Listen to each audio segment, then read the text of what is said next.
Headlines सामने जानी bulletin का बाकायदा आगाज करते हैं। आगाज में आपको बताते हैं कि सिंध के 17 और 18 ग्रेड के अफसरान के अगले ग्रेड में तरक्कियां ना मिलने और रोटेशन पॉलिसी के खिलाफ सड़कों पर आ गए हैं। सिंध सेक्रेटरीट वेलफेयर एसोसिएशन की जानिब से दफातर में काम छोड़ हड़ताल करके सेक्रेटरीट के सामने सख्त एहतजाज रिकॉर्ड करवाया गया। आपको बता रहे हैं कि तरक्कियां ना मिलने और रोटेशन पॉलिसी के खिलाफ सड़कों पर सराफा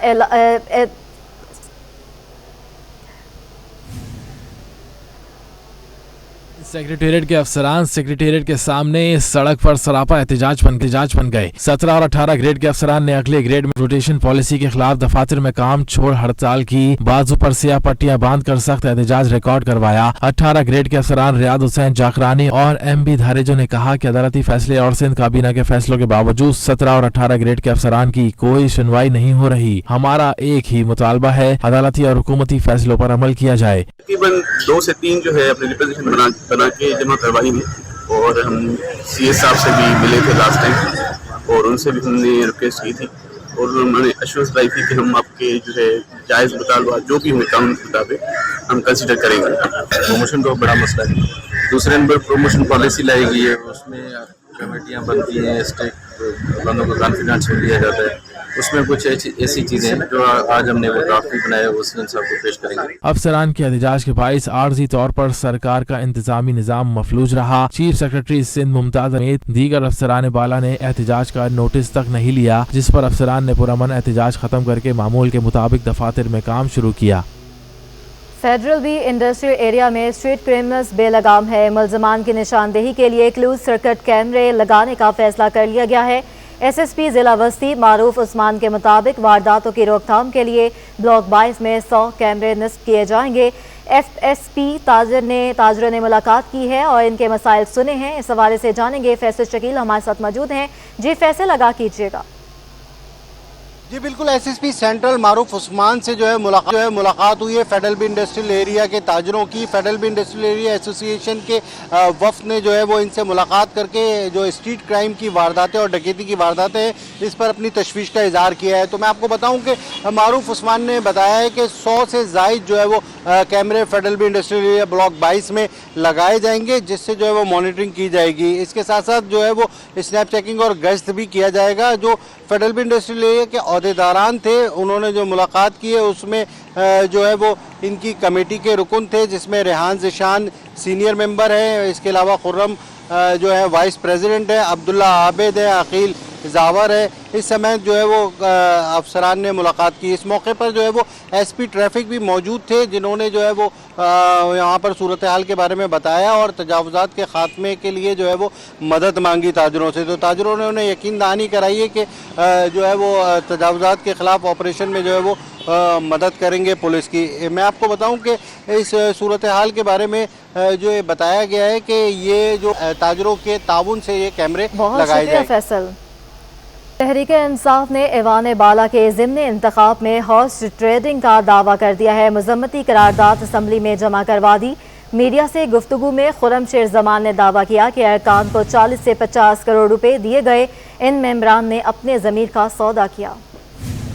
पीपल्स पार्टी ने कल एक दफा वापस हॉर्स ट्रेडिंग की रिवायत को जो है वो कायम रखा। जो हमारे सुनने में आ रहा है वो ये आ रहा है कि PTI के एक मेंबर को, जो कि 4 मेंबर से अंदाजन को 40 से 50 करोड़ रुपए दिए गए उनके ज़मीर को ख़रीदने के लिए। वही ख़रीदार हैं जिनके बारे में वज़ीर आज़म इमरान खान ने अपनी कल की स्पीच के बारे में कहा था। ये आवाम का पैसा लूटते हैं, ये सिंध के लोगों का पैसा लूटते हैं, यहाँ पे कारोबार करते हैं, इस ऐवान के अंदर बैठ के कारोबार करते हैं और पैसा के फिर उस पैसे को ख़रीदते हैं अपने इक़्तिदार की खातिर। पार्टी से मुनहरफ होने पर 4 अरकान असम्बली के खिलाफ तहरीक इंसाफ ने कानूनी कार्रवाई का फैसला कर लिया। मोहम्मद असलम अब्रो, शहरियार खान शर, करीम बख्श गबोल और देवान सचिद के खिलाफ रेफरेंस दायर करने का फैसला कर लिया गया है। पाकिस्तान तहरीक इंसाफ के मरकजी क़यादत ने रेफरेंस दायर करने की मंजूरी दे दी है। 16 मार्च को चारों अरकान के खिलाफ स्पीकर को दरख्वास्त दी जाएगी, जिसके बाद रेफरेंस इलेक्शन कमीशन में दायर किया जाएगा। शहर कायद में मुनाफाखोरों की अजारादारी अरूज पर पहुंचने के बायस मनमानी कीमतों पर सब्जियों का फरोख्त का सिलसिला ना रुक सका। शहर में भिंडी 40 रुपये इजाफे से 280 रुपये तक पहुंच गई। लौकी और तुरई 160 रुपये फ़ी किलो पर ही फरोख्त हो रही है। जबकि मटर ताहाल 200 रुपये से कम ना हो सके।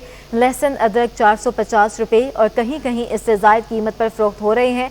टमाटर 120 रुपये फ़ी किलो तक पहुँच गए हैं।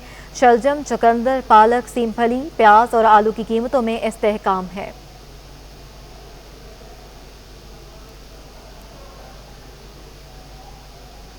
जामिया कराची में 3 रोज़ा कुतुब मेले का आज आखिरी रोज़ है। कुतुब बीनी के शौकीन तलबा अपनी पसंदीदा किताबों की तलाश में मसरूफ़ हैं। मेले का ताज़ा तरीन अहवाल जानेंगे हमारे नुमाइंदे ज़ुबैर राशिद से। जी ज़ुबैर, आगाह कीजिएगा। हाँ जी बिल्कुल, मुल्क की सबसे बड़ी जामिया कराची में कुतुब मेले का आज आखिरी रोज़ है। 3 रोज़ा कुतुब मेला आज इख्तिताम पजीर हो जाएगा और आज जो ये गहमा गहमी है ये रात गए तक जारी रहेगी। अलबत्ता जमीयत इस्लामी जमीयत तलबा की जानिब से इनेकाद किया जाता है हर साल इस तरह के कुतुब मेले का, और आज भी कुतुब मेले के हवाले से अगर बात की जाए तो यहाँ पर तलबा व तालिबात का जमे गफीर हमें देखने को नजर आता है। ना कि सिर्फ निसाबी बल्कि हम निसाबी कुतुब भी यहाँ पर तवज्जो का मरकज़ बनी हुई हैं। तमाम तर उमूर की किताबें यहाँ पर बहुत सस्ते दामों पर फरोख्त की जा रही हैं। ना कि सिर्फ यहाँ पर रिसाले मौजूद हैं बल्कि autobiography, Islamic ideology, political science और तमाम तर वो किताबें जो कि बड़ी नायाब होती हैं, बड़ी मुश्किल से मिलती हैं, वो बाआसानी यहाँ पर बड़े सस्ते दामों में यहाँ पर फरोख्त की जा रही हैं। अलबत्ता यहाँ पर हर शोबे से ताल्लुक़ रखने वाला जो तालिब इल्म है यहाँ पर मौजूद है। यहाँ पर तलबा व तालिबात की जानिब से अभी भी आमदोरफ्त जारी है। आज कुतुब मेले का आखिरी रोज़ है और यहाँ पर जैसे कि आप मेरा कब में देख भी सकते है, ताहम 3 रोज़ा कुतुब मेला आज इख्तिताम पजीर हो जाएगा। बहुत शुक्रिया ज़ुबैर। शहीद बेनज़ीर भुट्टो यूनिवर्सिटी में यूथ लिटरेचर फेस्टिवल का इनेकाद किया जा रहा है। फेस्टिवल का 3रा सेशन जारी है जिसमें अनवर शौर की सदारत में मुशायरा जारी है। आपको बता रहे हैं शहीद बेनज़ीर भुट्टो यूनिवर्सिटी में यूथ लिटरेचर फेस्टिवल इस वक्त जारी है। यूथ लिटरेचर फेस्टिवल के दूसरे सेशन का इख्तिताम है। महफिल नज़म में मारूफ शौरा अपनी नज़में पेश की और registrar professor doctor Akhtar Khalili ने भी अपने ख्यालात का इजहार किया है। ये शहीद बेनज़ीर भुट्टो यूनिवर्सिटी के ये मनाज़िर हैं। मज़ीद तफसीलात जानेंगे, आदिया नाज इस वक्त वहाँ पर मौजूद हैं। जी आदिया, बताइएगा।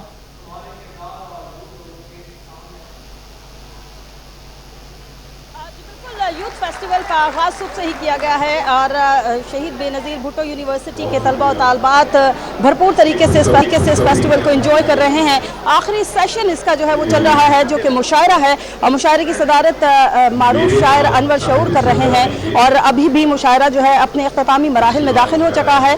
बड़ी तादाद है यहाँ तलबा और तालबात की जो कि एंजॉय कर रही है। कैमरामैन फरहान से कहूँगी ज़रा आपको राइट साइड के मनाजर दिखा दें। ये आप देख सकते हैं, ऐसा मालूम होता है कि ये वो तालिब इल्म है जो कि अपने अदब से बहुत ज़्यादा लगाव रखते हैं और आने वाले दिनों में अदब के फ़रोग़ में जो है अपना कुलीदी किरदार भी अदा करने की सलाहियत रखते हैं। लेफ्ट साइड पर भी हमें यही मनाजर देखने को मिल रहे हैं कि यंग जनरेशन, लड़कियां हों लड़के हों, यूनिवर्सिटी के यही तमाम जो तलबा तालबात हैं जो कि आप देख सकते हैं अच्छा शेर सुनने पर दाद दी जा रही है।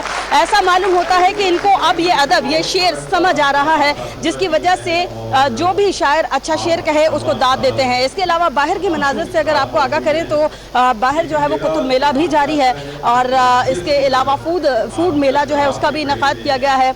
तस्वीरी नुमाइश भी जो है वो इस फेस्टिवल का हिस्सा है। इख्तितामी मराहिल में ये फेस्टिवल जा चुका है और तलबा और तालबात जो हैं ताहाल चार्ज हैं और यहाँ पर मौजूद हैं। जी बहुत शुक्रिया आदिया नाज हमें अपडेट करने के लिए।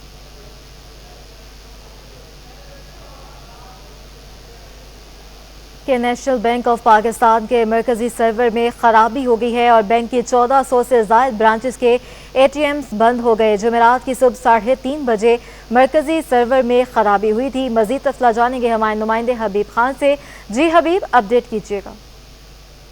जी बिल्कुल, देखिए नेशनल बैंक ऑफ पाकिस्तान का जो मरकजी सर्वर है वो गुज़िश्ता रात 3:30 बजे मुकम्मल तौर पर बताया जा रहा है कि उसकी सर्विस डाउन हो गई थी, जिसके बायस मुल्क भर में जो नेशनल बैंक की इस वक्त बैंकिंग सहूलियात हैं वो बंद है और तमाम तर जो ऑपरेशन हैं वो भी इस वक्त बंद हैं। सार्फिन को भी कोई फैसिलिटेशन अभी तक जो है वो सहूलियात फराहम नहीं की जा रही हैं। बैंकिंग ब्रांचेस के हवाले से बात करें तो न सिर्फ बैंकिंग ब्रांचेस बंद हैं बल्कि जो ATMs हैं मुल्क भर में तमाम तर नेशनल बैंक के वो ATMs भी इस वक्त बंद हैं। 1400 से ज़ायद ब्रांचेस हैं नेशनल बैंक ऑफ पाकिस्तान कि मुल्क भर में जो इस वक्त मुकम्मल तौर पर जो है वो ट्रांसैक्शंस के तौर पर मुकम्मल तौर पर बंद है। और नेशनल बैंक से जब हमने रब्ता करने की कोशिश की है तो अब तक नेशनल बैंक इंतजामिया की जानिब से इस हवाले से कोई क्लियरेंस नहीं दी गई है कि क्या टेक्निकल वजूहत है जिसकी बिना पर ये सर्वर जो है वो डाउन हुआ है। लेकिन रात 3:30 बजे से अब तकरीबन जो है वो 12 घंटे का वक्त गुजर चुका है, लेकिन आपकी बहाली का काम जो है वो मुकम्मल नहीं। शुक्रिया हबीब खान।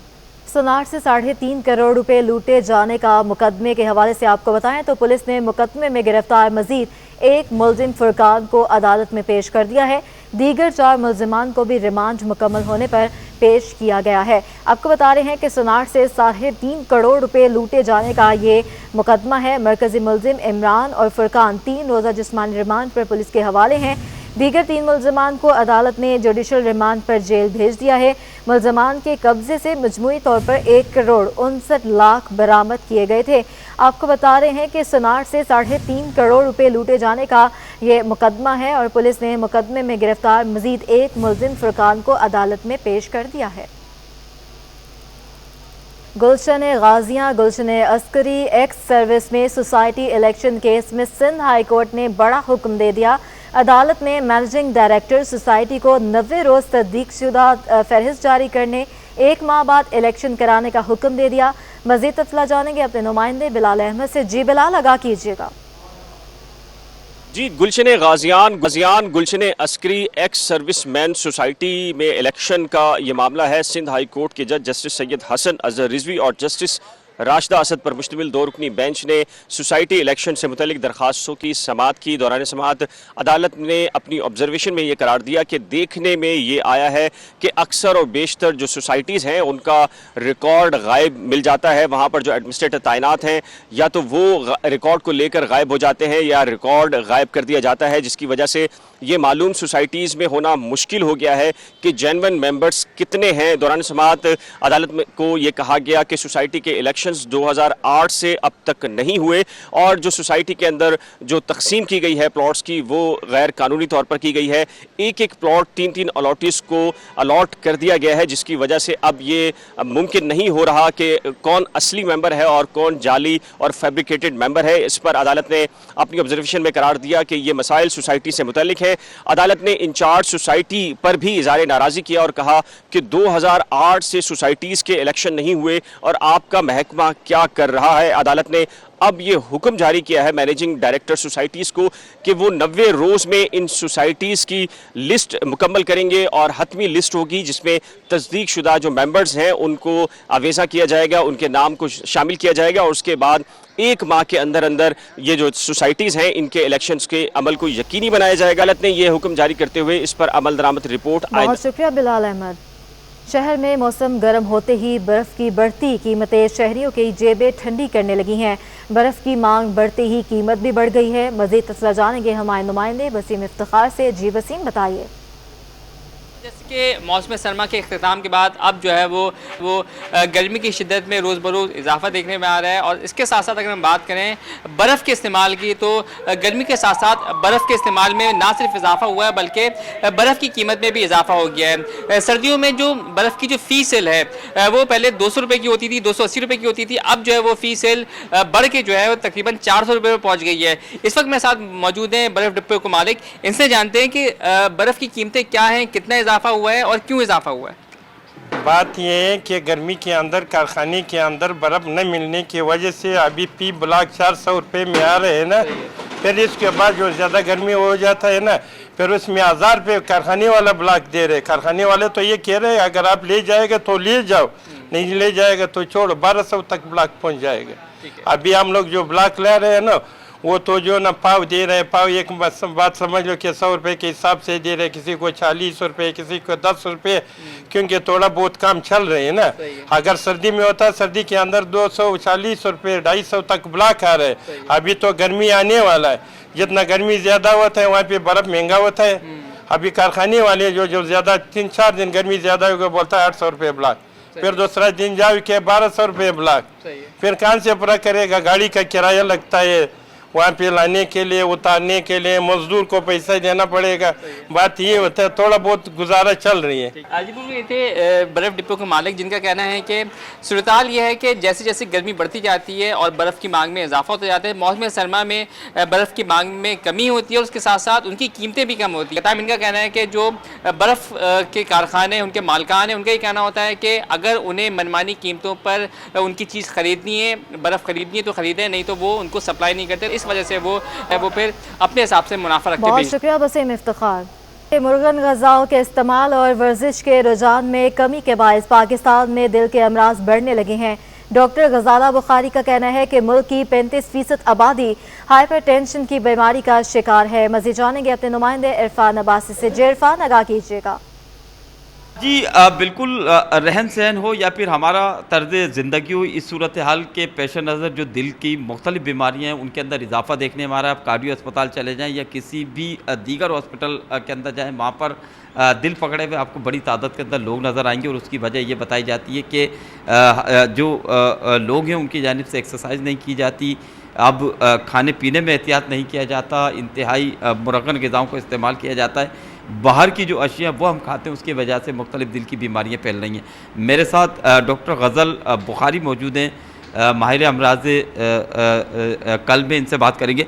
डॉक्टर साहब बताइएगा, इस वक्त सूरत हाल क्या है और कितनी बड़ी तादाद के अंदर लोग इसका शिकार हो रहे हैं, दिल के अमराज का, हाइपरटेंशन का?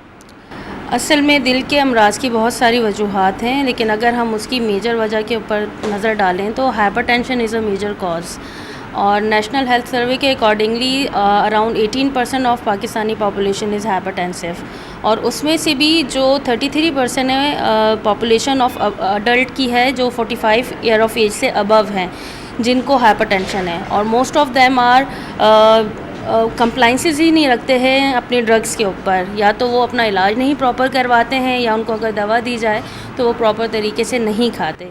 बिल्कुल जी, ऐसा ही है। एक बड़ी तादाद है कि जो मुख्तलिफ अमराज के अंदर मुब्तला हो रही है दिल के, और इसके लिए ज़रूरी है कि हमें अपने तर्ज ज़िंदगी के अंदर तब्दीली लाना होगी, खाने पीने में हमें एहतियात करना पड़ेगा। इसी सूरत में हम ना सिर्फ ये कि दिल के मुख्तलिफ अमराज से बच सकते हैं, बल्कि जो दीगर बीमारियाँ उनसे भी हम बड़ी हद तक बच सकते हैं। बहुत शुक्रिया इरफान अब्बासी हमें अपडेट करने का। लो, नेशनल स्टेडियम में पाकिस्तान और ऑस्ट्रेलिया का ट्रेनिंग सेशन जारी है। सकलैन मुश्ताक और मोहम्मद यूसुफ की निगरानी में ग्रीन शर्ट्स की बैटिंग, बॉलिंग और फील्डिंग की प्रैक्टिस जारी है।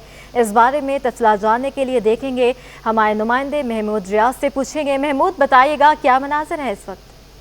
कराची के नेशनल स्टेडियम में पाकिस्तान और ऑस्ट्रेलिया का जो है पहला ट्रेनिंग सेशन चल रहा है। दूसरा टेस्ट मैच 12 तारीख से शुरू होगा। उससे कबल जो है दोनों टीमें आज जो है कराची के नेशनल स्टेडियम में भरपूर प्रैक्टिस कर रही हैं। अगर हम पाकिस्तानी कैंप की बात करें तो मोहम्मद यूसुफ और सकलैन मुश्ताक जो कि हेड कोच हैं यहाँ पर मौजूद हैं, और उनकी निगरानी के अंदर तमाम बॉलर, बैट्समैन और फील्डिंग की ड्रिल्स तमाम की जा रही है। इस वक्त बाबर आजम और फवाद आलम की बात करें, अजहर अली की बात करें, शाहीन शाह अफरीदी की बात करें, हसन अली की बात करें, इमामुल हक, तमाम के तमाम मौजूद हैं। जबकि दूसरी तरफ जो वो ऑस्ट्रेलियन स्क्वाड जो प्रैक्टिस कर रहा है। और अगर हम शायकीन क्रिकेट की बात करें तो बड़ा बेताब है। ऑस्ट्रेलिया 24 साल बाद कराची के अंदर खेलेगा। इससे कबल जो है वो 98 में खेला था, जो कि मैच ड्रॉ रहा था। अगर हम बात करें तो सिर्फ 100 रुपये का टिकट रखा गया है। वो तमाम के तमाम इंक्लोजर 100 रुपये टिकट वाले बिक चुके हैं, जबकि 500 रुपये वाले जो हैं वो हफ्ते को मैच शुरू होगा और इतवार की 2 दिन के टिकट्स अवेलेबल नहीं है। तो आज जो है वो भरपूर पहला दिन है ट्रेनिंग सेशन का, जिसमें ऑस्ट्रेलिया और पाकिस्तान की टीमें, मौसम निस्बतन गर्म है लेकिन उसके बावजूद दोनों टीमें जो हैं वो भरपूर प्रैक्टिस कर रही हैं और ये सिलसिला जारी है। बहुत शुक्रिया महमूद रियाज। ज़ियाउद्दीन यूनिवर्सिटी ने इंटर यूनिवर्सिटी फुटबॉल चैंपियनशिप के फाइनल के लिए क्वालिफाई कर लिया है। सेमीफाइनल में हमदर्द शिकस्त का सामना करना पड़ा है। मज़ीद तफसीलात बता रहे हैं हमारे नुमाइंदे जावेद इकबाल।